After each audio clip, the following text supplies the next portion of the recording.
Greetings everyone, welcome back to another video in which I'm going to sit here and ramble on for who knows how long about my trip to Japan that I recently did. I went on the 4th of October and I returned on the 24th of October, and I'm going to say it was probably the best 18 or so days that I had for quite a long time. It was amazing to be over there. Once again, a massive thank you to Reed for organising flights for me to get there, which did save a lot to put towards the stuff that I bought over in Japan, which that's the whole idea of this video, is to show you exactly what I got in Japan, and I got quite a lot of stuff. In fact, I kind of bought too much that I ended up basically broke. I didn't have access to my emergency savings, so I was kind of like, uh-oh. But it's okay, I sorted that, but I wanted to just make the most of it while I was over there, and I bought phones, I bought some laptops, I bought a whole bunch of little knickknacks and ticky-tacks and all that sort of thing. So that's the idea of today's one, is to just show you all what I've purchased. This is just going to be a Rambly video. I'm just going to show you each phone and go, well, this is where I got it from, etc, etc. And before you all ask, yes, I went to hard off,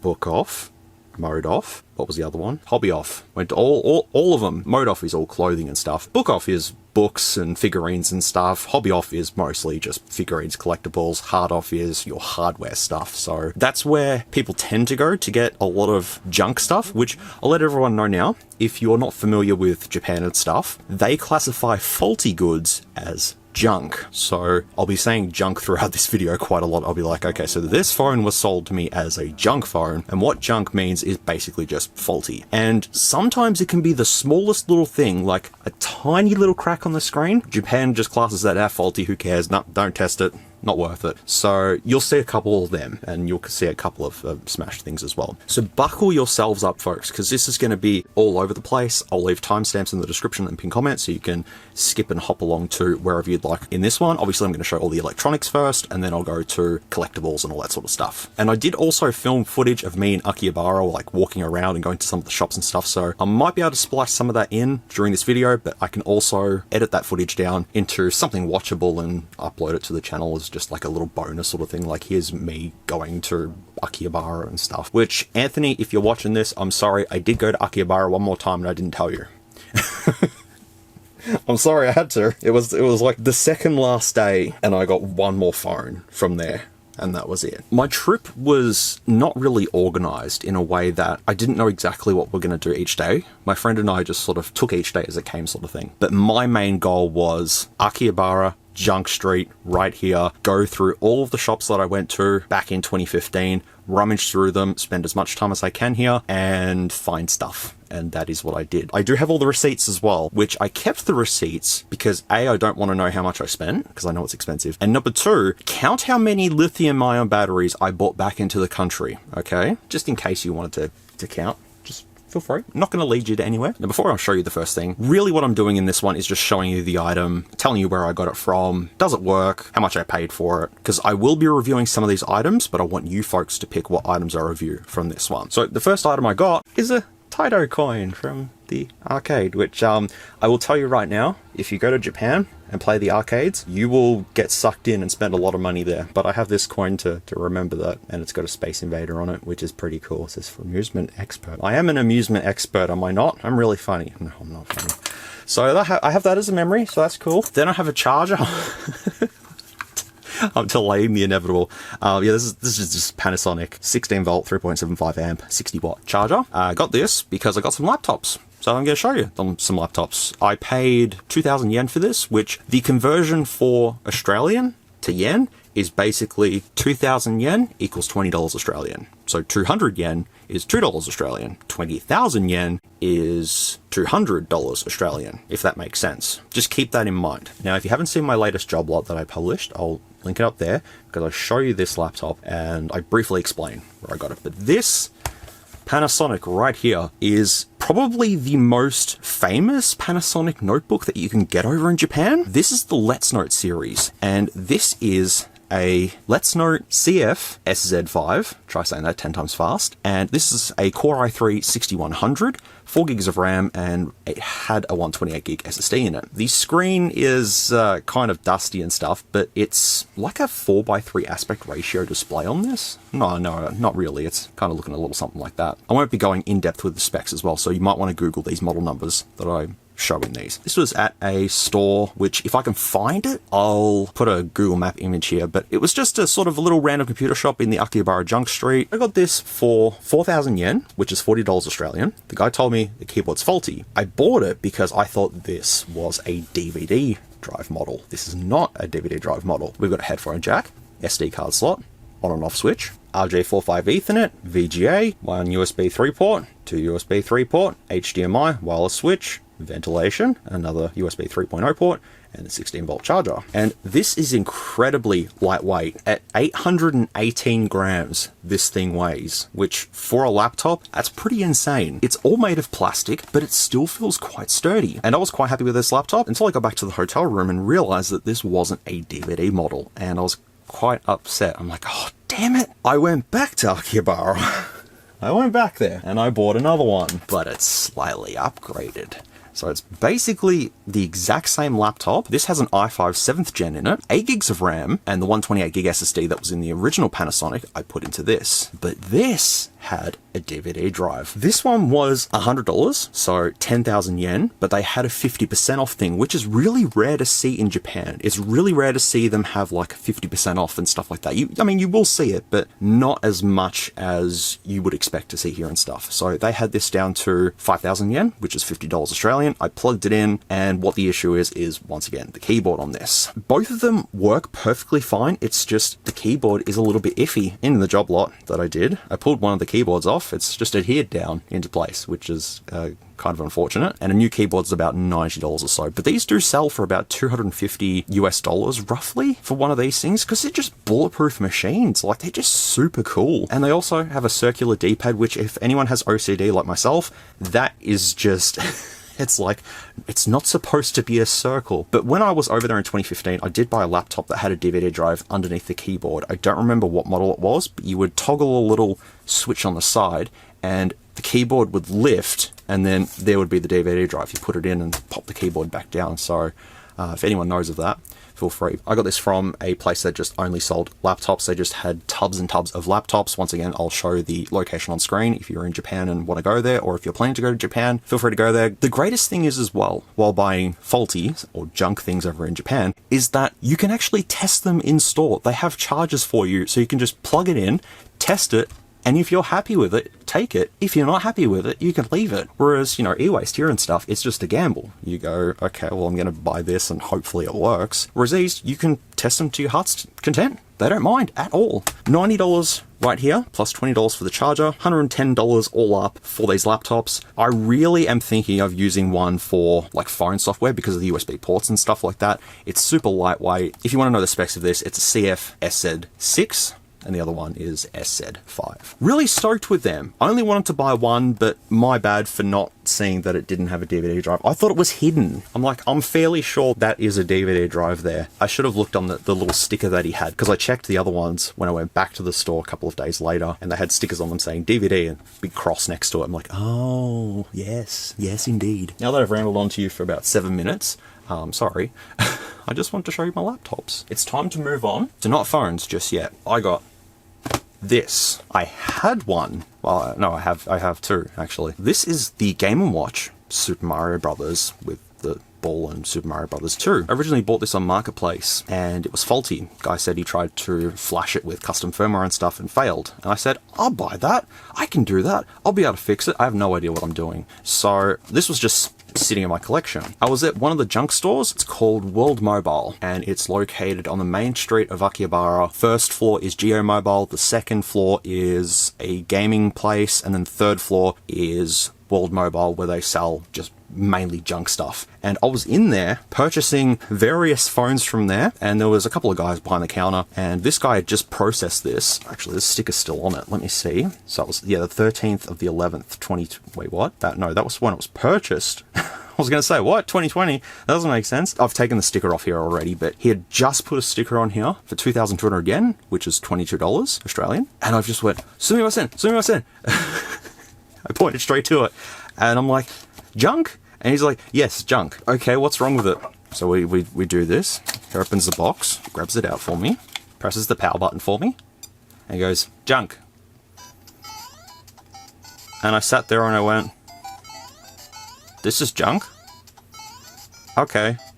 I'll take it. So I paid $22 for this. Works perfectly fine. It comes with everything. I have no idea why they classed it as junk. Fair enough, it's a Japanese model, which are probably more popular than the European, Australian releases and stuff. Yeah, you can see that that one's the Japanese one. And if you look at the Australian one, it's very different. I mean, it's sort of the same thing, but English on there. Whereas here is the little bloke there not having a good time playing his Game and Watch there. I was at the right place, right time when I seen it, and snagged it. Are we still counting lithium batteries yet?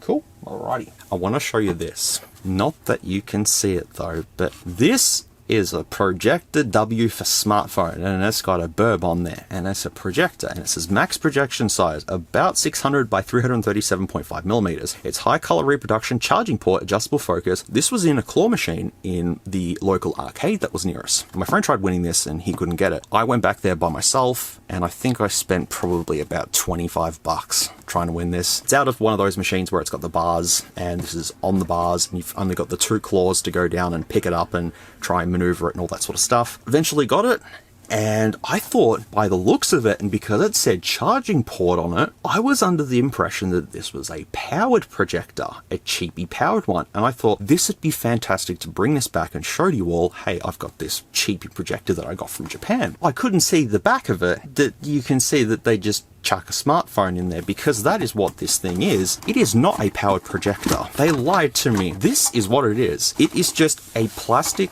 piece of e-waste. And how it works, I've got a good t-shirt on at the moment. Hi. It's got a mirror in there and a lens and some foam. What you would do is you would put, sorry, this is a customer's phone. You would well, it doesn't even fit an S9 in there. You would fit a Nokia in there then, okay? You would be playing a video on that. It's not a Nokia, but a smartphone. You'd be playing a video on that at max brightness. You would shut this, and you can put your charging port on either side, and then you could sit back and watch your screen on a wall. Me and my friend tested this in our hotel, and it was absolutely useless. Worst $25 I've ever spent. I have the cheapy projector set up. So let's see if I can get Costa Rica to look anything like what it should look like. You know what? Okay, that's actually not too bad. To be fair, that's probably about the size of a 32-inch TV right about now. So if I was to go back a little bit, I've also got my iPhone 12 mini in here at absolute maximum as well, like brightness. Yeah, that's reasonable actually. Ripley's having fun. You know what? I'm gonna give it a pass now. That's actually not too bad. We just didn't test it properly, obviously. Things lit up like a Christmas tree, but that's why you got the charging port. Oh, see, Ripley's having fun. How'd you, Rip? It's like a horror movie. Ah, she's scary.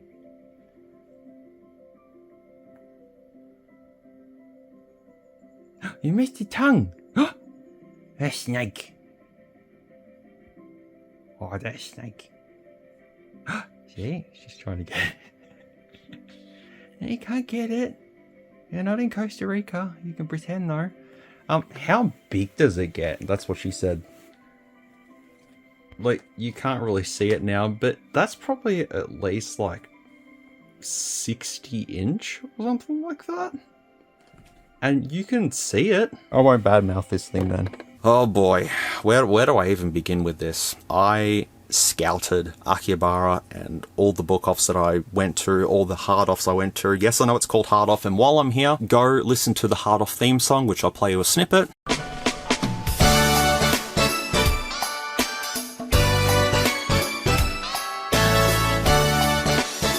Now when you go to bed tonight, that is going to be stuck in your head, because that is still stuck in my head 2 weeks after I got back from Japan. I'll be just randomly doing something and then da da da da. Japan's too nice, okay? Here is this thing. It's a translator device. It's a Mayumi. This has some buttons. It has a button. is it's got buttons. It's helpful. It's got metal sides, and I did take this apart on stream because I can't get this to charge. The battery in it actually has a flex ribbon because I thought I'll just replace the battery, but unfortunately, battery is specifically for this. It's got a fake leather design, much like the Galaxy Note series, or Note 3 and 4, I think had the stitch back, or was it just Note 4? But yeah, someone on stream said this is a translator running 7.1.1. It does have a SIM card slot though, but it has a SIM card already in it that's branded Mayumi, which is super weird. If anyone knows how to get this going, because it accepts charge, it does get warm, it does recognize on my PC, and then disconnects immediately after it. So if you have any idea about this, feel free to let me know. I forgot the model name of it though, but yeah, if you'd be able to help me with this, be appreciated, because I'd love to show you all this on the channel. Maybe play Doom on this or something, that'd be pretty cool. But this was from the store's name, I don't remember. I'll post a picture of it here. That's the store I got it from. It's basically just all junk goods in there. I think I paid $20, so 2,000 yen for it, and it was just in a little bag and just hanging on the wall. Let's move on to no phones. I'm sorry. I have two random smartwatches here. My friend and I visited Shinjuku and we went to a specialty shop. I don't remember where that is though. Wouldn't have the slightest idea. But they had a little junk section sort of thing, so I was scavenging to see if they had any phones. They had a couple of phones, but they weren't worth it. But they had these two smartwatches. Actually, they had like 3 baskets of smartwatches, and I just picked these two at random. These were 300 yen each, so only $3. This one I don't have a charger for. It's just 2 pins. I'm pretty sure I'd be able to find a charger somewhere. It's just a generic watch charger. The crown does move, but I don't think it does anything. It's got some bezels, obviously knocking off an Apple Watch, but it'd be just sort of interesting to get that working. And I'm pretty sure the bands are Apple Watch compatible as well. Possibly, I don't know. And then this one, I believe I have one of these, but it just doesn't charge. It uses micro USB, and it looks like it runs Android, but I'm pretty sure it doesn't run Android. It's just a generic watch OS that they've put on here. Still got the blue backing though, which is pretty nice. You can see your reflection. Not really. People ask me to do smartwatch reviews all the time, and I just don't see the interest in them. Like, I've done a few in the past, but I'm just like, well, what else can I really show you? Like, these don't have cameras or anything. I can maybe do a speaker test or something. That's it. I don't know, I might pull these apart or something just to see what's inside of them, and maybe if I can get them working. The next item is not a phone. Oh my god, I'm so sorry. This is a docking station. As you can see, laser radiation, rayonment, yeah, okay. But what does this fit, you say? It fits one of these things. A Panasonic ToughPad. You thought the Panasonic Toughbooks were cool. What about a Panasonic ToughPad? This is a smartphone. There is a little sticker at the top there, which I'm not sure what that says, but this is an FZN1 and is in pretty rough shape. It's got a lot of the plastic missing, so it's not waterproof now. It does charge via micro USB, and it's got a whole bunch of buttons on there, camera buttons. There's a little docking area there, volume keys, another button for the scanner and stuff, which on the back you can see that there is the little scanner. We also have another camera hidden in the fingerprints there, and the laser stuff and all that sort of thing. The battery itself, if we crack this open, there is a 6,200 milliamp hour battery in this. And do you want to see how big it is? Look at that chonk. That's a heifer and a half. But when I bought this, I thought this was just only, you know, a barcode scanner and nothing else, but it actually does have a SIM slot right there. But as you all know by now, good old Australia has switched off the 3G network, and this likely doesn't have VoLTE, and even if it did have VoLTE, it would be blocked here in Australia, so it's useless as a phone. You would just dock, and you can use the little buttons at the front there, but we don't want the docking station. But it came with the docking station, which is helpful, so I'll just switch it on for you.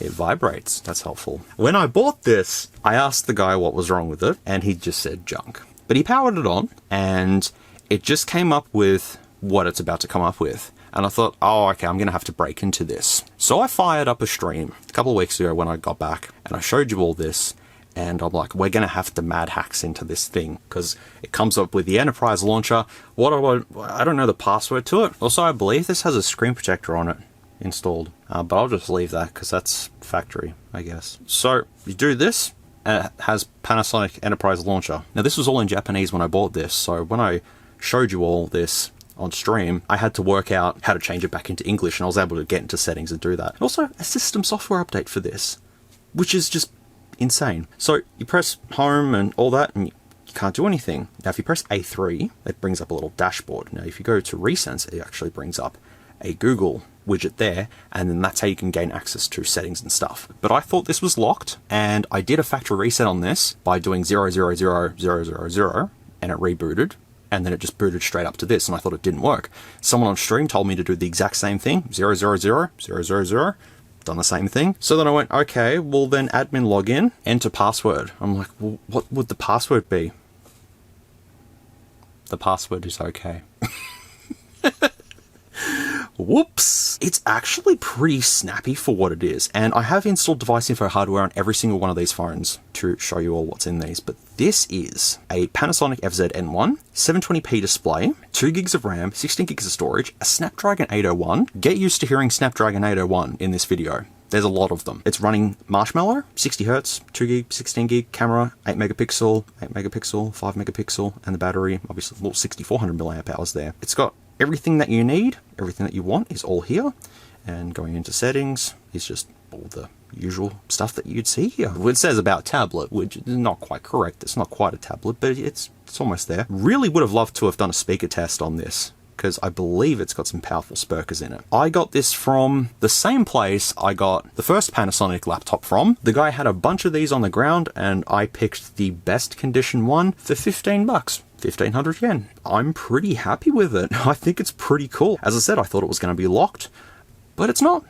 It works. You just have to know that the admin password is blank, that I should have paid attention to, and I didn't. And I thought it was, yep, okay. And the docking as well. This is one thing you usually never get with these devices here at eWaste. Usually when you get these at eWaste, it's just the device itself, like the Zebra things that I've shown you on the channel before, which just has a little USB-C port. This probably has a USB-C port in here, maybe, I don't know. But this actually has a place for power adapter to plug into, and then you can use it. I will admit to everyone, I haven't really played around too much with a lot of these phones. I've done all software updates on them while I was at the hotel, and I did sort of install device info hardware and all that sort of stuff, but I haven't cleaned them, I haven't taken the stickers off them, I haven't done any gaming on them or anything like that, because I really want to save it for a review. This is why I'm just sort of briefly showing you the devices and explaining to you where I got them and all that sort of stuff. I hope that's making sense. So the next thing is not a phone, I'm sorry. This is an EXA mode ISDBT portable TV. It has an antenna on it, and the battery inside's puffy, but that's okay. It works, I think. But if you plug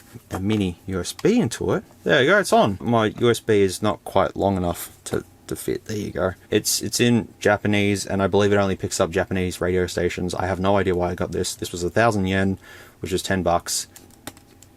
It's got a helicopter antenna. I tried to pick up TV stations on here, but nah, can't do anything. So I have no idea what I'm going to do with this, but I've got it. Alright folks, what was the one phone you all wanted me to get over in Japan? I got the Bermuda phone. The first phone that I bought while I was over there was this. This was on my to-do list, my I need this phone list. And I went to a Geo mobile store that was located just near where we were staying. Went there, had a look at all the phones on display, and there was this Bermuda sitting there. They had advertised on it 17,300 yen, I believe. But when I said yes to purchasing this, I didn't care how much it cost at that point, because it was only the second or third day that I was there. When he scanned it, it came to $163 or 16,300 yen, which I thought was pretty good. The Bermuda phone is the smallest 5G phone. I have reviewed the Unihertz Jelly Max, which claimed to be the world's smallest 5G phone, but they do have a question mark in some of their advertising.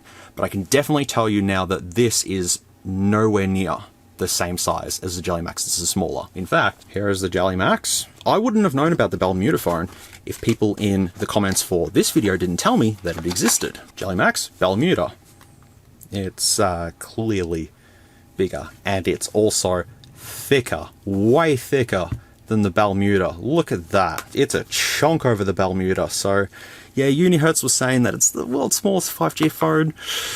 Nah, not quite. Close, but not quite. But this was not sold to me as junk. This was sold to me as all working, and it all does work. Unfortunately though, it doesn't work here in Australia anymore. So it does say Telstra, Vodafone and Optus. It all comes up with it, but I can't make calls to it, which I'll switch it on quickly. But the back design is just so weird. That's the fingerprint sensor and the power button. Then you've got your 48 megapixel camera over there, LED, speaker, SIM tray on the side there, little microphone at the top there, volume rocker on the side there, and Type-C port just there as well. I'd be open to do a full review on this and put it through its paces and stuff, but I just can't test it as a phone, obviously. But it is definitely the smallest 5G phone, though, for sure, hands down. So thank you to everyone that was saying that in the comments for the Jelly Max, saying, no, S'MOOREZ, you are wrong. That's not the smallest 5G phone. The Bermuda phone is. Yeah, first phone I wanted to grab was this, and I'm glad I got it. It's really cool, but then I did see another couple of them in stores and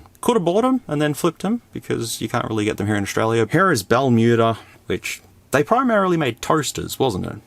Pretty much is just all toasters. Not a lot of bloatware on this. There is a couple of things here and there, but this is SoftBank branded. And if I go to device info hardware, it's actually made by Kyocera, which makes sense because Kyocera is actually popular in Japan, whereas in everywhere else it's not popular. But this has 6 gigs of DDR4 and it's powered by a Snapdragon 765, which is an 8-core processor. It is running Android 12 with a 1080p display, 128 gigs of internal storage, the 48 megapixel camera on the back, and the 8 megapixel hole punch on the front there. And the battery is only 2,500 milliamp hours, but it is more than enough for this little thing. Bermuda has this custom thing on the front here where you can have your owner and birthday and phone number and all that sort of stuff. I have gone to 4G voice call, enable 4G voice call right there.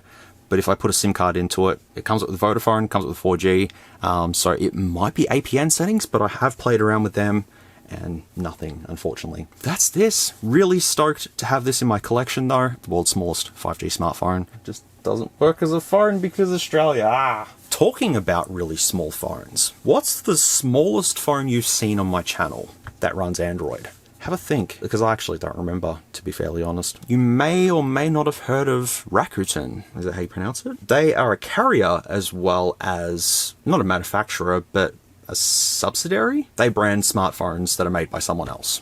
Does that make sense? I hope that makes sense. Because they made this little guy. Look at him! Here's a Matchbox car in comparison. That is a small phone. This is a Rakuten, or Tinno, it's made by Tinno actually, C330 32 gig. And as you can see, they say, didn't inspect on here. This was junk, and this was bought at World Mobile. this was Z grade. So they had W, X, Y, and Z grade stuff. Z grade was $44, 4,400 yen. Y grade was 3,300 yen, so $33. X grade was 2,200 yen, $22. And W grade was $11. Or 1,100 yen. It's red, which means S'MOOREZ approved. It's a bit scratched up, unfortunately, but it's the only one that I found over there. As you can see, it's really scratched up. This is a one-handed device. It's too small for me even. I've got a couple of these Rakuten devices, and I'm gonna just quickly show you around the sides. So we've got nothing on that side, nothing much at the top there except a hole for a microphone, volume and power, and Type-C speaker grill. Where's the SIM slot, you ask? Wow, this is actually eSIM only, surprisingly. I don't know how I'm exactly going to be able to test that, but I'll try my best. I fired this up on stream, and this didn't have a working camera. And then I was installing device info hardware on this, and now it does have a working camera. So I guess that's what their issue was. They got it, and the camera didn't work?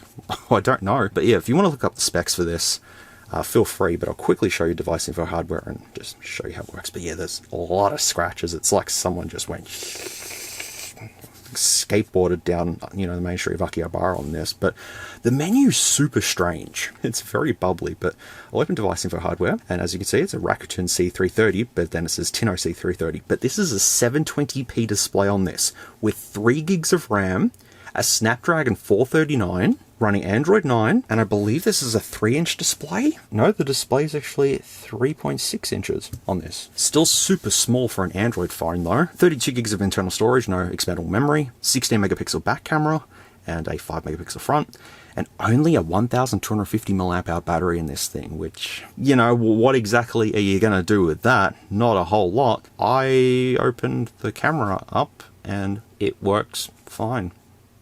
It's not a problem. And it's got NFC as well. They've probably got something else written on here, but I'm just going to take the sticker off so you can just see the gorgeous back. Now, isn't that an appealing little device? That is so cool. Not going to last too long on battery life, but it is pretty cool for what it is, I have to admit. Had no idea these devices existed, and I'm just going through the tubs at World Mobile, seen this, and I'm just like, oh, no way. No way, this little thing is adorable. And yeah, here we go. So yeah, $44 for this, which probably is a bit overpriced considering it was junk. And it's pretty scratched up, because I'll show you some other Rakuten phones that I've got. And yeah, you'll see that this one was a bit of a rip-off. But still, at least I've got one for my collection, and it works. Just how to do eSIM. Is there a way to do eSIM stuff by yourself instead of going to a provider? I don't know. Another one from World Mobile, except this one was priced a bit higher. This is a Sony Xperia 10 1. 10 1, I think. But they wanted 5,500 yen for it. Well, that's actually with tax. I just realized it would have been 5,000 without tax. I completely forgot about the tax thing. I'm just going to tell you everything with tax on top of it. This is SoftBank branded. It was junk.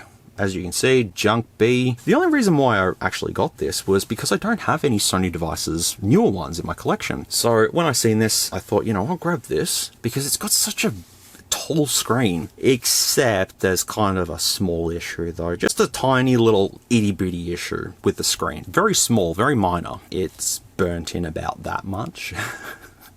About.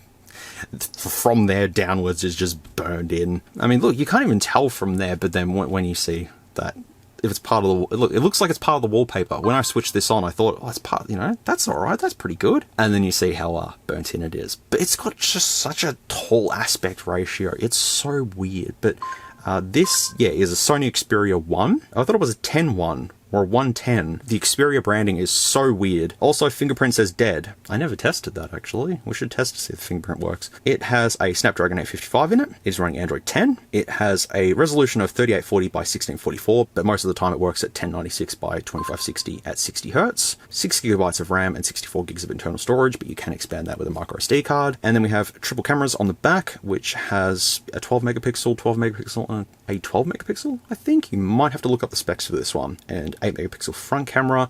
Battery is only 3200 milliamp hours, which is meh. And thermals is it's kind of heating up a little bit. You can see the thumbs up just there. Look, I don't know what was on that screen for so long to make it as burned in as this. Let's try the fingerprint real quickly. Oh yeah, the fingerprint's dead. Because there's nothing here for it. Oh, that's unfortunate. I did try this with all of my SIM cards, and unfortunately this phone is blocked in Australia. But I wouldn't really have used this as a phone anyways because of it being burnt in and stuff. It was more just I wanted to see what a newer Xperia device is like. Because you know my experience with older Xperia devices. I do not like the old Xperia devices, because they're absolutely fragile. But this, on the other hand, it feels premium, but it's got that problem with that. So I might have to pull it apart and potentially clean it or something. Or I don't know. Just don't know why the fingerprint doesn't work. Maybe I should factory reset it and see if it comes up. Why does it come up with, I need a password? 1, 2, 3, 4?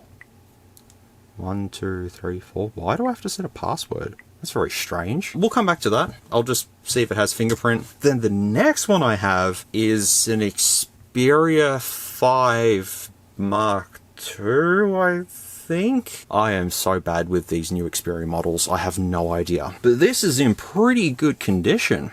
You got the cameras at the back there, which I don't remember the cameras on this. Sleek device, though, that's for sure. Volume rocker, fingerprint, camera button. Actually, there's 2 shortcut buttons there. One of them does something. A headphone jack on this, expandable memory, USB Type-C. It's got pretty much everything. And I bought this at iOSIS, which I'll display on screen. The iOSIS store that I got it from. When I tested it in store, there was nothing wrong with this. This was 10,000 yen, so $100. And when I tested it in store, there was nothing wrong with this. Not a thing. It powered on, it looked amazing. I said, yes, I will purchase it. I handed them the money, I took it, they put it in a little bubble wrap bag, I put it in my backpack, got back home to the hotel, plugged it in, and went, are you kidding me?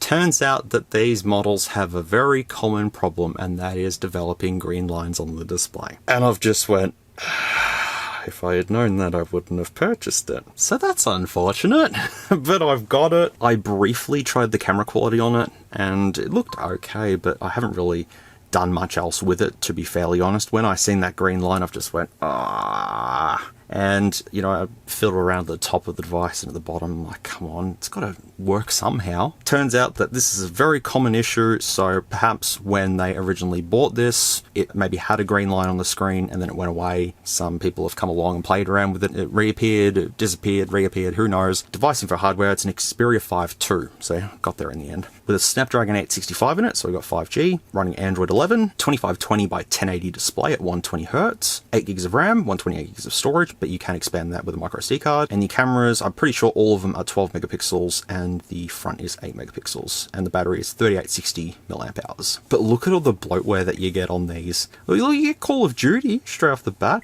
but you got Amazon and Sony and SoftBank. Look at all the SoftBank stuff. Like, holy crap, man. 5G stuff there, more stuff there.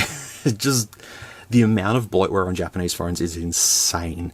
So anyone that is very OCD when it comes to bloatware, you're not going to want a Japanese phone. You're going to want to debloat this thing immediately. I'm thinking there might be a ROM to flash on these, potentially, to get rid of all of that sort of stuff, but I'm not too sure because Japanese phones are a little bit different to what we're used to. But I've tried this phone on Telstra and Optus.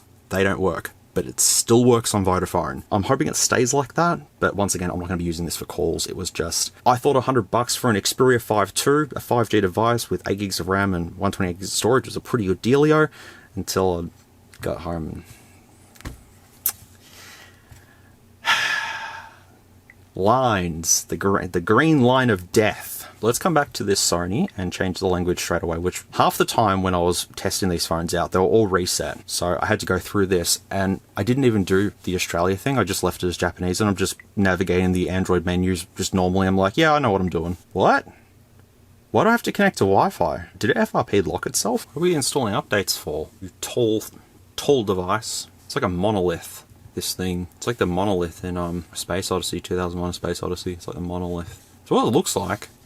Oh, there we go. I'm still just puzzled as to how the hell this screen ended up this burned. Maybe it was just a TikTok? Is that Instagram or is that TikTok? I don't know. I think that's Instagram, I think, potentially. Screen lock options. We'll do a pattern. Okay, pattern. Yep. No, the fingerprint doesn't work. Oh, well, I'm not going to need it. Maybe you can just buy another one, perhaps, or something. Okay, that's not important. Moving on. I have to give a massive thank you to KA83AK. They were in live chat and said I can get unlock codes for your phones because I'm in Japan. And I said that'd be amazing. I sent all the IMEIs for these devices. They gave me the unlock codes and they certainly worked. So massive thank you to you. Thank you so much for doing what you did because I sent you the IMEI of this. This is a Kyocera S8KC and this was on Y Mobile, which is essentially SoftBank. But it's a Kyocera device, which, yeah, you just don't see Kyocera devices anywhere. It's got a nice blue back and the cameras, I believe that's an ultra wide and that's a main sensor, but I'm not too sure actually. There's no real decent results online when you look up Japanese phones. This was from World Mobile, junk, Z grade, that means it was 44 Australian dollars. But what got me on this, apart from it being Android 1, meaning more security updates and stuff, and the cool camera bump design, and the blue color, it's the front of this device that made me go, what year is this from? Because looking at it from this point of view, you can't see anything at the moment. And on the side, we've got the volume, power, shortcut key, Type-C at the bottom there, nothing much on the side there except the SIM card tray, and got a headphone jack. But if I switch this on, you're gonna see why I purchased this. Wait for it. There you go. This is a device that has a notch and a chin. Fairly reasonably sized chin as well. Out of all of the phones that I did purchase, I believe this is the only MediaTek branded device that I actually got. Which shows you and proves that MediaTek is not quite popular in Japan. No, they don't like MediaTek, but this is Kyocera, powered by MediaTek. Helio P65, I think? For $44, 4,400 yen, I'll give this a shot. I think it's funny that it has a chin and a notch and stuff, because it's running Android 13. I'm pretty sure the Google Pixel 3 XL, or the one that had the bathtub notch, can run Android 13, but I just found it weird that this runs Android 13 and has this design. I don't know, it's weird to me, it makes sense to me. So I've tried Telstra and Optus in this, they don't work. But Vodafone works perfectly fine in this, and it does have VoLTE, so no idea with that one as well. Fairly stock for the most part. You've only got like the Y Mobile app there, and that's pretty much it. There's no bloatware on this. Checking device info hardware, just to quickly show you the specs. Helio P65, 8 core, running Android 13, 2280 by 1080 display, 4 gigabytes of RAM and 64 gigs of storage. The cameras say 16 megapixel and 8 megapixel, and then 8 megapixel for the back. So I'm pretty sure it's an ultra wide sensor. I'll quickly check. 4100 milliamp hour battery, doesn't say it, but it's definitely 4100 milliamp hours. And if I go to cameras, let's see if I can figure it out. Yeah, it's got a wide angle. Oh, that looks horrific. And then just a normal oh, hello. That's the normal camera, which still looks horrible. And then the wide angle lens. Yep, that's wide angle. Probably boring to you folks seeing this, but I just thought it was interesting. You know, the back looks nice. Here's another Kyocera device. A very odd looking Kyocera, I'll give you that. This is a Kyocera Basio, and they had quite a lot of these over there, but I just picked this one because this was at, I believe it was hard off, and I think it was 2200 yen, $22 Australian. The reason why that this was classed as junk, just have a look at that for a second and tell me why you think that was classed as junk. Yes, you're correct. Those little scratches right there that is in the screen protector are the reasons why that this was labeled as junk. This is a very accessible device, which is pretty cool. You got a lot of sensors at the front there for, I believe, air gestures. Got the Kyocera branding on the side there. Volume rocker, power button, camera button as well. Camera shutter key, which is actually two-step as well. USB Type-C, speaker grill, some little contacts there, I'd say, for charging it up perhaps. But this is a KYV43, Qualcomm 3G and 4G. But look at the back of it. Oh, it's on AU as well, but there's a little camera. Boop, it's gone. Camera, no camera, camera, no camera. That's a fun little fidget toy. If you had that in your pocket, you'd be just... I think that's fun. Yeah, let's have a quick look at this one. It's fairly low powered, nothing too spectacular, but as I said, this was in hard off and it was just had a bunch of phones there, and I got two other ones at the same time, but I just like the big buttons there and stuff. It's really cool, and it's strange that we don't have more devices out there that have a big screen on it with big buttons, because if you look at the user interface, you can see just how big everything is. So it's perfect for someone that needs accessibility. For that, I can commend this. The battery is dying really fast, so I'll quickly just show you device info hardware. We have a 1080p display on this, which you don't need a 1080p display for this. I mean, it makes sense because people want to zoom in and stuff like that. They need a decent resolution display. Yeah, Kyocera, Snapdragon 430, running Android 7.1, 3 gigs of RAM and 32 gigs of storage. Battery is low, I understand that. That could also be why this was faulty as well, potentially. And AU has just come up there, because I did charge this up to about 50%, so the battery could be on its way out. 13 megapixel rear camera and 5 megapixel front. Battery is 3000 milliamp hours, but yeah, can't do too much there. Look at all the menus and stuff. They're just really just big. So yeah, really cool, accessible device, and slide the back down and opens up the camera, and you slide it back up, no more camera. Another Japanese only device that I just thought, you know what, I may as well pick up while I'm here. And there actually was a bigger one that had a taller display. I left it, unfortunately. Would have really liked it. It probably would have run Android 9 or something like that, but it had the same design as this. It was just a taller display. That's all pretty much it. The next one I have is a bit of a spectacle. Whoa, look at Shiny McShine over here. This is a Fujitsu Arrows F52A, and it is beautiful on the back. I love this gold color scheme. It is nice. We've got a triple camera setup on the back there, not that I remember what they are though, but you can look up F-52A and have a look for yourself. Around this, it has an aluminium frame, Type-C and a headphone jack, and this has a micro SD card slot as well. And it also has a curved OLED, which is also pretty cool. Unfortunately though, this one's had a bit of battle damage. Down the bottom there, it's cracked up to about there. However, in saying that though, it all still works. The OLED works and everything. This was found at a shop in the Akihabara Junk Street. It was just a little computer shop, sort of like in one of the alleyways, and then he just had a table full of junk phones, and this was one of them. Out of all of them, this was the most expensive one at 4,000 yen or 40 Australian dollars. We did plug it in and we powered it on and it all came up. He just went junk. And I said, I'll take it for 40 bucks. And also the bloatware as well is just crazy. Look at the bloatware. It comes with the Macca's app, so SMOOREZ approved. This is actually quite a powerful little fella. It's got a Snapdragon 765G, same as the Bermuda, which is an 8-core processor, capable of 5G, running Android 12, a 1080p display, only 60Hz though, but it's curved, it's an OLED. You know, 8 gigs of RAM and 128 gigs of internal storage, but as I said, micro SD card supported. And the camera is 48 megapixel, 16 megapixel front. I'm pretty sure it's 48, 12, and 8, I think, but I could be wrong. Battery's only 3,500 milliamp hours. Once again, tried on Australian networks, and it only works on Vodafone. It does have VoLTE, and it does work, but since it's Japanese branded, you know, it is what it is. But I tested it all, and everything works, even with the cracks in the corner and stuff like that. It all still works. I just thought it was a really cool looking device. When I first seen this, I thought it was a Samsung Note 10 because of the look of it. When I took a closer look and seen the arrows and stuff like that, I went, oh, okay, so no, it's not a Samsung. It's a Fujitsu, it's a Japanese only device, it's a pretty capable device, just got some damage to it. But hey, it works. The guy had another one there for the exact same price, 4,000 yen. The back of the phone was like out to here, I think. The battery was just a big spicy pillow in there.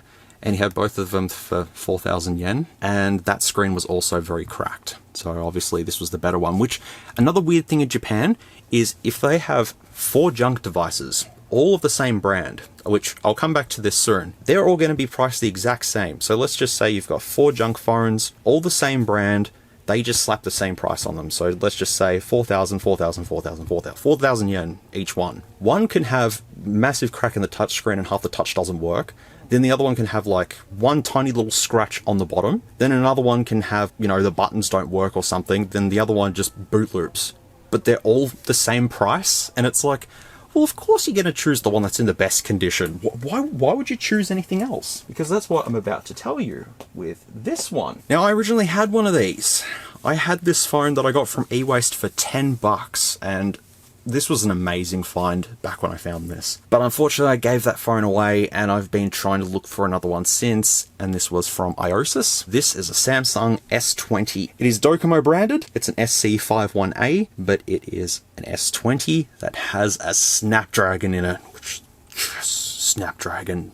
Exynos, go away Exynos. We've got Snapdragon in this fella. Best thing is as well that this still works on all the 3 major networks here. Hopefully it stays that way. Now this was 12,000 yen or 120 Australian dollars. Now, as I was just saying before with the pricing, they had a bunch of these. They had some in the showcase and they had some in just, I've got footage of literally just boxes of junk phones in Iosis. They had one of these, same specs and everything, but it had cracks in the OLED and the OLED was exposed and they wanted 15,000 yen for it or 150 Australian dollars. So I asked them if they had any more S20s and the guy said to me, yes. And he said junk and I said yes, junk. He takes me over to the showcase where they have several S20s, all the same price, 12,000 yen, 12,000 yen, 12,000 yen, 12,000 yen. So we got all of them out and we plugged them in and I tested them all and this was the best condition one out of all of them. One had OLED blobs, one had a cracked back and the front was also cracked.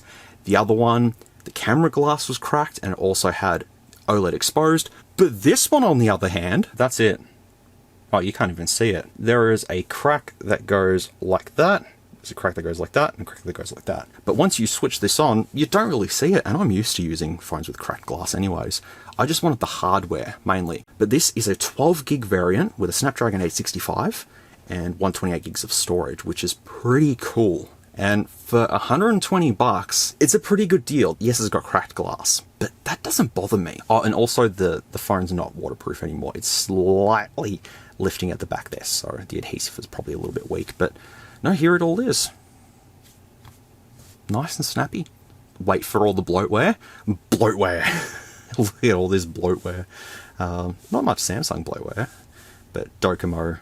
See the Macca's app is on here as well. I really wanted an S20 ever since giving my one away to an old friend. I've just been trying to find one since, you know, very cheap and stuff. And I'm in Japan. I seen it and I thought, yep, okay, I'm going to grab it. And I was ready to pay 15,000 for the one with the exposed OLED, but then I just thought, you know what, I'm going to ask. He takes me over and shows these ones, and here we are. So going into device info hardware, we'll see that's the Snapdragon 865 in this, not Exynos, running Android 13. It's at 2400 by 1080 at the moment, but you can go higher if you want to. It's at 120Hz as well. 12 gigs of LP DDR5 and 128 gigs of internal storage with a micro SD card slot on this, and the cameras as well, which I don't remember the cameras on these. 4000 mAh battery. The cycle count is also 370, which isn't bad for this as well, considering this is a, what, 5-year-old phone at this point in time? Yes, this is the second most expensive phone that I did buy while I was in Japan, considering that here in Australia they're asking about 250 to 300 for ones in, you know, sort of average condition. I thought this was a win, especially for my collection anyway. So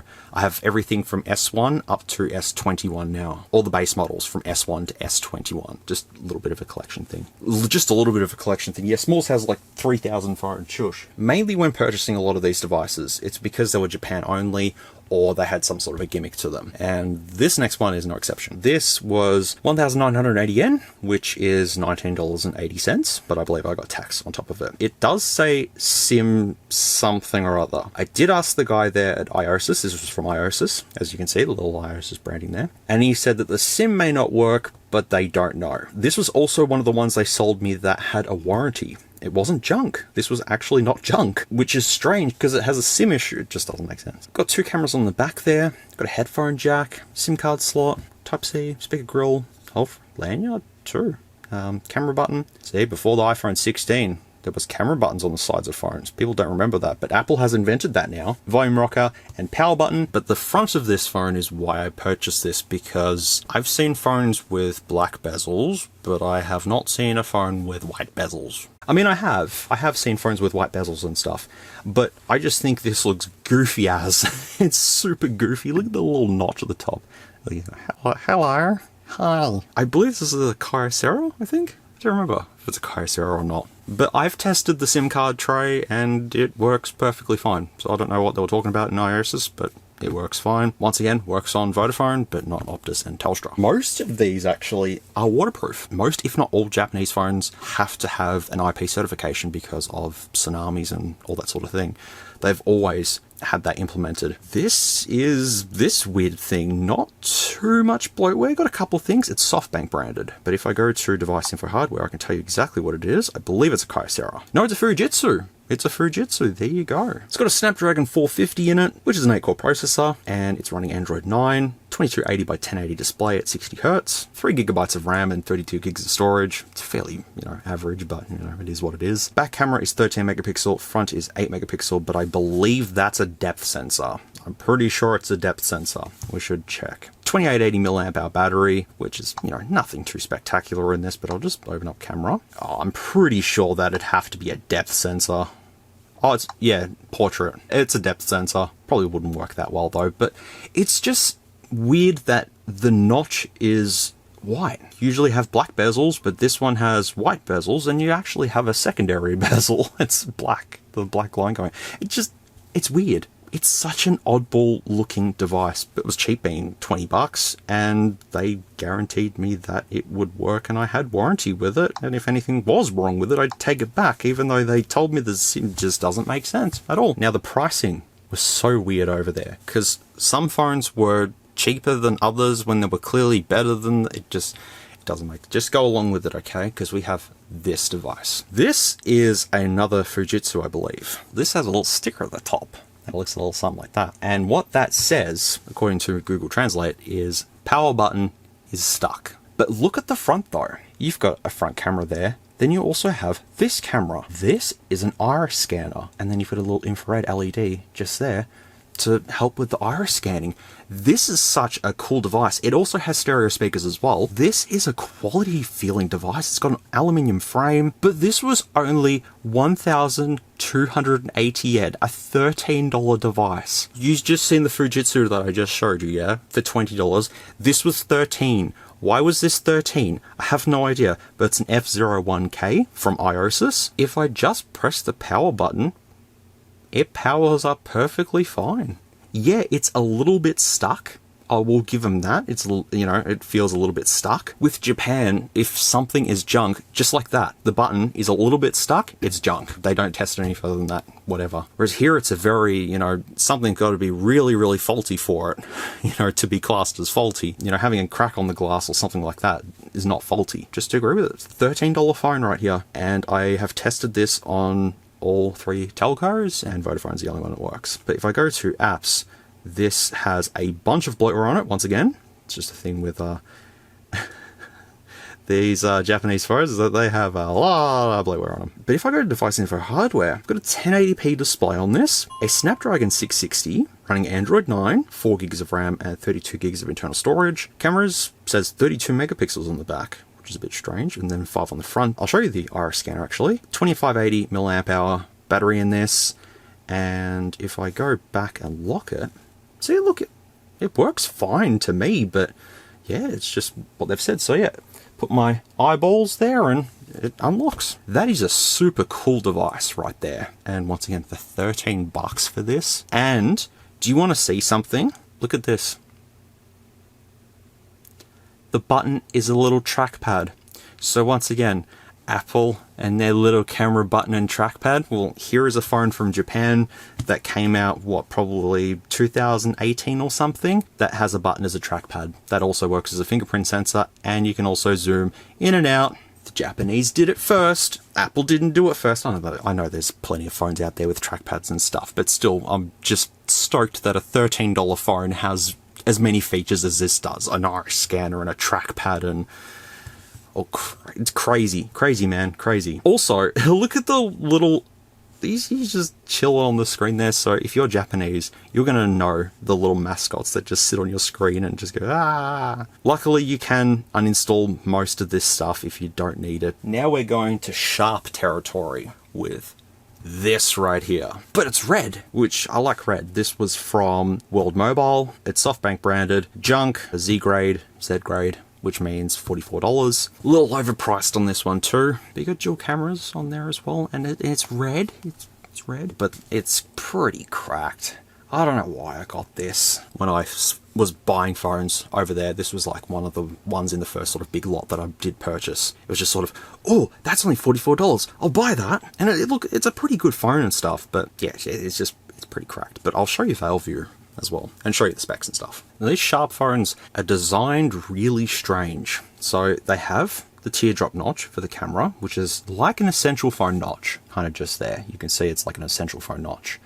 Before notches were notches. This, surprisingly, has a 120 Hz display. This phone is a Sharp SG706SH. This came out in 2018, and although on GSM Arena it just says that it has an IGZO IPS LCD, this is in fact a 120 Hz display. They call it a high-speed display, with a Snapdragon 845 in it, running Android 10, a 3040 by 1440 display. It says at 100 Hz, close enough, 120 Hz, not much difference. 4 gigs of RAM, 64 gigs of internal storage, 22 megapixel back camera, and then 16 megapixel front camera, and the battery is 3130 milliamp hours. But it's super weird how you've got the notch and then you've got the fingerprint sensor down there. This design just didn't really happen for a lot of the phones around the world. They either had the teardrop notch or the bathtub notch and a bit of a chin, but this has the notch and the chin with a fingerprint sensor on it. It's pretty cool. But it's super snappy for what it is, not gonna lie. If I go to here and go Valve View,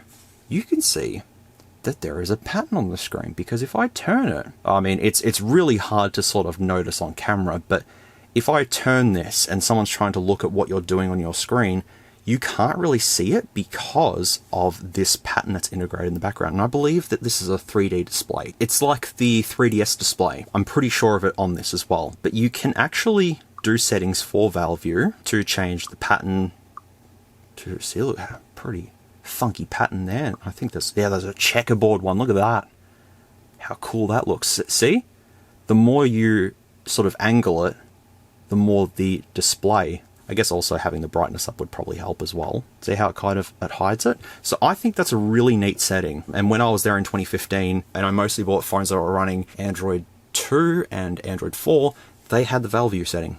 So yeah, if you're sitting on the train and someone's trying to take a sneak peek at what you're looking at on your phone, you just switch on Valve View and they can't see what you're doing, which is pretty nifty. Once again, I've tested this with Telstra and Optus. Don't work, but Vodafone, not a problem, has VLTE. So can't argue with that. This is only the beginning of Sharp devices. So we have two related devices coming up, starting with this one, another Sharp device with a triple camera setup on the back, Docomo branded. This is a Sharp Aquos Sense 4 or an SH41A. This was at, I don't remember what shop this was at. I only bought one phone from it. It was on the main street of Akihabara. This was 5,980 yen, or about $59 Australian. Let's just say $60 Australian for it. This was junk because of one reason, and have a guess what reason it was labeled as junk. Have a think.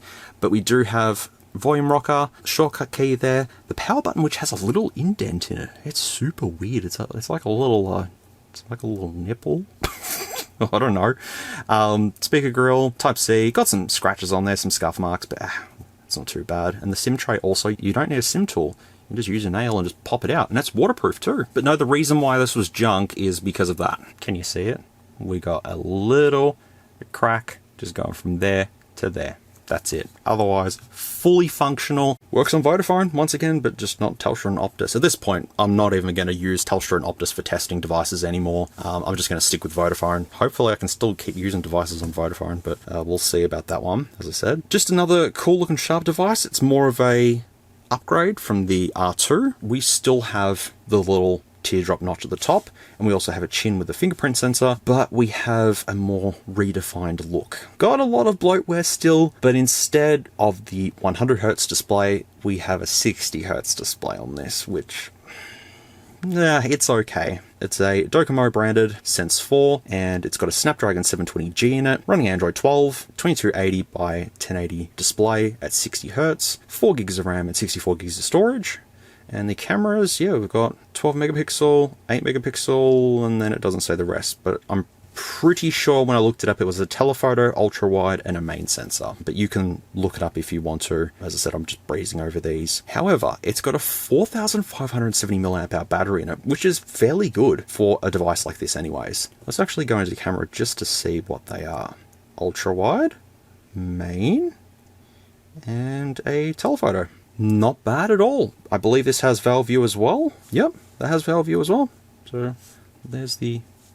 let's see if you can see the pattern on this one. I was going to say, it kind of looks like Gucci or like Louis Vuitton or something like that with that pattern there. If I go ahead and power this off, I got the upgraded model from this, which is exactly the same as this, except my one is a bit damaged, just a little bit. But if I wanted to do a screen swap, this screen will fit on this device. Now this is an SHGO3. It's a Sense 5, I think, but it's the exact same phone, except this has 5G. Same cameras, same battery, same screen, everything. It's just the motherboard's upgraded. Now as to where I got this from, I don't quite remember where I got this one from. I think this was in just one of the random junk shops, but I'm not too sure how much I paid for this. I'll have to go through the receipts and see if I can find it. This is the Sense 5G, which has a Snapdragon 690 in it, running Android 13, 2280 by 1080 display at 60Hz, 4 gigs of RAM and 64 gigs of internal storage, the same cameras, the same battery, has Valve View, all that. The thing is though, to get into one of these, you have to take the screen off first, and because these are waterproof, it's gonna be a bit messy trying to get off that in one go. Ultimately, I would like to do a swap of the screen one day, but I'm not too concerned at this point in time. I'm pretty sure I got this one first and this one later on, but I didn't realize that I'd already had this one. So I kind of just bought this as an impulse buy, I believe, I think, I don't know. Another Sharp device. Don't know why I got this one. This one was another impulse buy. This is a Sharp SHRM12, only one camera, doesn't have anything really spectacular going on with it, to be fairly honest, and I'll switch it on for you. It doesn't have a notch, doesn't have a chin, it's just scratched and cracked and has a wound there. Just some sticky tape over there, not a problem. That's fine. That's fixed it perfectly fine. But I believe that this was 2,000 or 2,500 yen, which is $20 to $25 Australian for this. Once again, don't know why I purchased it. I know this one was from one of those little shops down one of the alleyways. They just had a bunch of junk phones in a box. Nothing too special. Just seen this and I've went, oh yeah, this looks cool. It's got an aluminium frame. It's pretty good. Oh, it has a screen diode on it, has it? Oh no, it's just super slow. Got some bloatware on here. It's Rakuten branded. If I go to device info hardware, It is a Sense 3 Lite. Snapdragon 630, Android 11, 2160 by 1080 display, 60Hz, 4GB of RAM and 64GB of storage, 12 megapixel camera, 8 megapixel front camera, and the battery's 4000 mAh. So nothing too spectacular on this, to be fairly honest. It's got Valve View, I think. Yes, it has Valve View. All the Sharp devices have Valve View, I believe. Because, yeah, the old Sharp ones that I got back in 2015, running Android 2.3.6, had Valve View. So I'm pretty sure Sharp devices over there all have Valve View, but I could be wrong on that. Yeah, just another random one here. I've got it. It's a Japan-only device. I don't know. I was in Japan, what can I do? See, don't put me in a place where there's a whole bunch of phones, because I'll just go, mine, all mine. And then I wonder why I've got no money left over. But that's okay, because the next device I'm going to show you is this little Sharp. This is a Sharp Aquos R Compact SHV41. This was from World Mobile, and it was X branded. Junk X is 2200 yen, so $22 Australian. And this is a fairly small device. But what's so special about this device? I think if you know about the Aquos Compact series, you know where I'm going with this. But we've got an aluminium frame, power and volume, headphone jack, Type-C, and we also have just the big SIM card tray just there, which just pops out without the use of a tool. Just use your fingernail, and got a micro SD card and a nano SIM card slot. This does work on Vodafone still. Hopefully it stays that way. But the front of this is almost like the R2, except it's the more compact version. What's special about this, you say? Well, it's got the same little essential phone notch at the top there. We've got a big chin with the fingerprint sensor just there. Doesn't work as an actual button as far as I know, it's just a fingerprint sensor. But have a guess what this thing has. Let me tell you when this was released. 2017. This was released, by the way. Now, back in 2017, trying to think what phone I had back in 2017. I think I had the S8, I think, or the S8 Plus, or was I using an S5? I don't remember. This has a 120Hz display. You can see that high-speed display is right there. I now have 120 Hz. I think it's 120 Hz or 100 Hz. So device info hardware, SHV41, Snapdragon 660, 2032 by 1080 display at, 120 Hz on this. 3 gigs of RAM and 32 gigs of storage, 16 megapixel back camera and 8 megapixel front camera. Battery is only 2500 mAh. But have you ever seen a phone from 2017 as well as having such a small display that has 120 Hz? It's just kind of crazy to think about that. I'm pretty sure the Samsung S8 released in 2017. Let me check. So the S8 released in 2017, the same year as this. The first Samsung device with a 120Hz display was the S20, which came out a couple of years after this one. So I'm thinking, I could be wrong, but this could be one of the first devices that does have a 120Hz display, and especially for such a compact little thing as well. I just don't know why a lot more phones didn't have 120Hz displays for back then. I guess it wasn't really commonplace back then to have high refresh rate displays, but now pretty much any phone you buy has at least 90 Hz on it now. And this little fella from 2017 is just kicking around with 120 Hz. So well done to you, little fella. Look at all the bloatware as well. Once again, just crazy amounts of bloatware. You can uninstall most of it. But I have another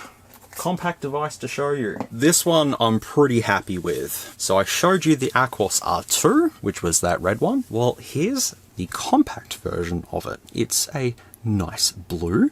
This was from Iosis, and they wanted 6,000 yen for it, which is $60. So another fairly expensive device, but I think it was worth it because it pretty much has the same stuff as the previous one. It's got a headphone jack, some damage near the SIM card slot, but that's okay. Type-C port, speaker grill, buttons on the side there, but it's the front that looks the best. It's the first phone that has dual notches that I've ever come across. I hear you sitting there at home going, S'MOOREZ, what the hell do you mean by dual notches?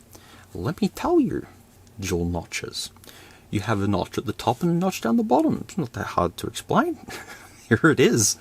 And if I open it up, there you go. Here it is. And if I go into settings, take a look at this. So we've got the teardrop notch just there. And then down the bottom, we've got another notch for the fingerprint sensor. I think this looks really cool. It's probably just me, but I think this looks really, I don't know, there's just something about it. And also the display is 120 Hertz as well, which is awesome to see. Look at where the home button is though. It's slightly above the rest of them because of the notch there. I do remember them saying to me that the colors in the display are off, but I think there's a couple of white blotches in the display in certain areas that make this a little bit iffy. But altogether though, it works on Vodafone and not Telstra and Optus, and it's got flagship specs in it for back then as well. I believe this was 2018. Snapdragon 845 on Android 11, 2280 by 1080 display with 120 Hz, 4 gigs of RAM, 64 gigabytes of storage, 22.5 megapixel back, 8 megapixel front camera, 2500 mAh battery. It's just such a weird device with the just, I don't know. If I had known about a phone like this back in 2018, I would have wanted to purchase one of these because I think that's really cool. But now that we've got under-screen fingerprint sensors and stuff, it kind of makes that obsolete. Nonetheless, still a cool concept. Sharp had some really cool designs for devices, let me tell you that, as you will see later on. Yeah, super cool little compact device from Iosis as well. Iosis started to get to know me every time I went in there. Every time I was in Akihabara, I'd go in there and they'd be like, oh yep, he's back again to sit there for an hour and just go through all of our phones. Yep, that's me. I didn't realize how long this was going to take me. Unfortunately, I'm going to have to do a part 2 and possibly part 3 to this, which I wasn't hoping for, but it just would probably make it a lot easier to have it in chunks instead. So the last 3 phones that I have to show you, they're the last 3 that have Type-C, I believe. Yes, they're the last 3 that have Type-C. I have more Rakuten phones. So remember our little Rakuten fella from earlier? Well, we have the Rakuten Hand. This is a bigger version of this, and then they had an even bigger version of this called the Rakuten Big, I believe it was called. This is the small, this is the medium, and then you got the large one. Tried to find the large one, but couldn't find it. Once again, this was a junk device. Same place from World Mobile, $44 for both of these. Yet that's got a really scratched screen, whereas this screen is almost flawless. So why? Just don't worry about it. As far as I can tell, everything does work on it, and it has a headphone jack, just Type-C at the bottom there, speaker grills, and you got power and volume. I hear you asking me, what's so cool about this, S'MOOREZ? This is probably the smallest phone that I know of that has an under-screen fingerprint sensor, because this actually has a curved OLED on it. And just for a reference as well, here is a Samsung S8 that has a curved OLED. And as you can see, it's bigger than the Rakuten Hand. But the Samsung didn't have an under-screen optical fingerprint sensor. It was rear-mounted. It's eSIM as well, once again. It has some bloatware on it, but the specs in this are fairly good. And also, listen to this.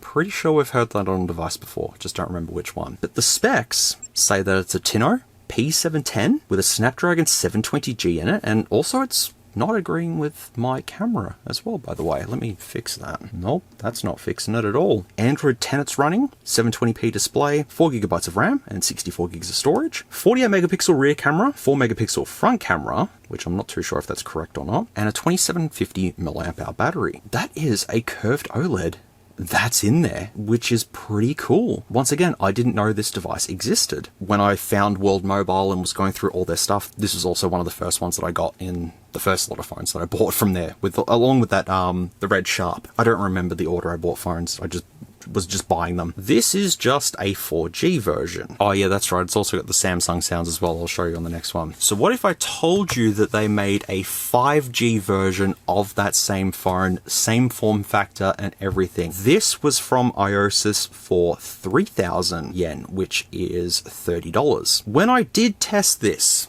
it came up with this. It just does that. So I purchased this thinking, So I just purchased this thinking that it was just the battery that needed to be charged up and that's it. And while I did have it plugged in and testing at Iosis and it wasn't doing anything, I thought, I still want to buy it because it's a 4G one. When I bought them home, I'm looking at them going, I'm pretty sure they're exactly the same parts-wise. And so I did what any normal s'mores would do, and I took them apart. So there is that one, and this one. I had no tools over in Japan. I went to 7-Eleven and purchased this. And this is just a DIY set with just various screwdriver bits in there. I pulled apart these with just them. So I took the battery out of this one, put it into this one, and unfortunately this one boot loops, which kind of really sucked because I wanted a 5G one working, and I tried several things, but the battery's exactly the same on both of these. Pretty much everything's the same except the motherboard. The motherboard's 4G on this, but it's 5G on that. So I wasn't happy.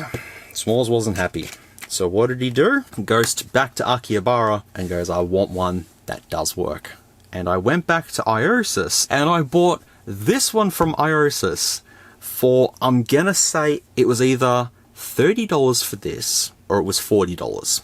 I'm not too sure, I have to check. But this is the P780, the upgraded version, the 5G model. I went back to Akihabara late night. It was like 6 o'clock in the evening and everyone's just everywhere. And I went into Iosis and I'm like, have you got a Rakuten Hand 5G? And they're like, yep, but it had a small problem. And that small problem, I said, that's fine, purchased it, was walking back to the train station, played around with it, and I've went, what are they talking about? Well, actually, it might not work because of the Band-Aids, but they told me that the fingerprint sensor doesn't work. I said, okay, that's fine, I'll still take it. I don't mind. Yeah, listen to this. Did you hear the Samsung? The little... So, if I just try the fingerprint sensor... Oh, yeah. Not quite gonna work because, I've got the Band-Aid on. But no, the fingerprint sensor does work fine. But the specs of the 5G one, same display, but we've got a Snapdragon 480 in it, which is 5G compatible. P780, running Android 11, 720p display at 60Hz, 4GB of RAM and 128GB of storage. Slight upgrade from the 4G variant. Cameras says 16 megapixels and then 4 megapixels, but I believe it's the same hardware camera wise. And 2750 mAh battery. Once again, it's eSIM, so I'd have to work out some way of testing that. A lot of bloatware on this as well. But how cool is it? Just it's such a small phone with a curved OLED and fingerprint sensor under the screen, and it's just cool with the Samsung beepity boop. I should have tested this one a lot more. Instead, I just impulse bought it because I'm like, yeah, that's fun, it'll work when I get home. And I got back to the hotel, I'm like, oh, it's boot looping. So I got my ass back to Akihabara and got it. But at least I've got parts for it in case. So I'd really love to test these out more, especially this, to be honest, because I think this is really cool. They're all cool, all of the phones are cool, but these Rakuten phones are just something else. I didn't even think they would have the specs that I thought they would have in them. But at this point, unfortunately, yeah, I'm gonna have to do a part 2 because I've been filming for almost 2.5 hours. And I still have at least 20 more phones to show you, then I have all the collectibles to show you and stuff. So I am gonna call it here with part 1. That is all of the higher end smartphones that I picked up from Japan. The next one will be all the lower end smartphones that I picked up from Japan, and then collectibles as well. Depending on how that goes, either I'll do a part 3 or it'll be just part 2. Sorry to sort of end it at this point in time, but yeah, I'd just rather split it into parts so then you folks don't have to sit through a 5-hour video or something like that detailing everything. You can just sort of go, I only will look at smartphones or yada yada yada. You know what's going on. I hope you really enjoyed this one, just having a look at the stuff I got and all the silly reasons that I had buying these devices. Let me know what you thought. Let me know about the pricing as well. Yeah, if you have a choice for any one of those to be reviewed on the channel, let me know as well, and we'll figure it out. But maybe wait until you see part 2, and I'll show you all of them to maybe go, wait, S'MOOREZ, no, I want to see that reviewed instead of that. Stay tuned for part 2. Which shouldn't be that far away anyways, so don't stress. You'll definitely see part 2. I told you, I bought a whole heap of crap from Japan. That's S'MOOREZ in a nutshell. Put S'MOOREZ in a place where there's a whole bunch of electronics and he's going to buy everything he can. I hope you enjoyed this little Rambly video. Nothing much, just showing you the stuff I picked up. If you also want me to edit down the footage that I filmed with my GoPro in Japan, let me know and I can also edit that down into small chunks and put it into one video so you can see my escapades going around Akihabara and stuff. Be fun to upload if you're interested. Thanks a ton for watching. Appreciate you all for sticking around for this one. If you've made it this far, you've probably fallen asleep by now. Probably going, yep, S'MOOREZ, yep, shh, and you're asleep. But that's okay. But if you had to use the timestamps, that's completely fine. That's why they're there for you. Thank you all so much for watching once again. I really do appreciate it. And as always, take care, stay safe, be good people, and I'll see you all in the next one, which should be part 2 to the Japan haul. Ooh, part 2. I think the best of it is now. No, actually, the best of it might be part 3. I don't know. We're just seeing what we do with these. So until I see you, just keep being awesome and I'll work this whole mess out. So take it easy. I'll see you soon. Bye. If you like this content, feel free to leave a like or a dislike if you didn't. Thanks heaps for watching, and I'll catch you all in the next video.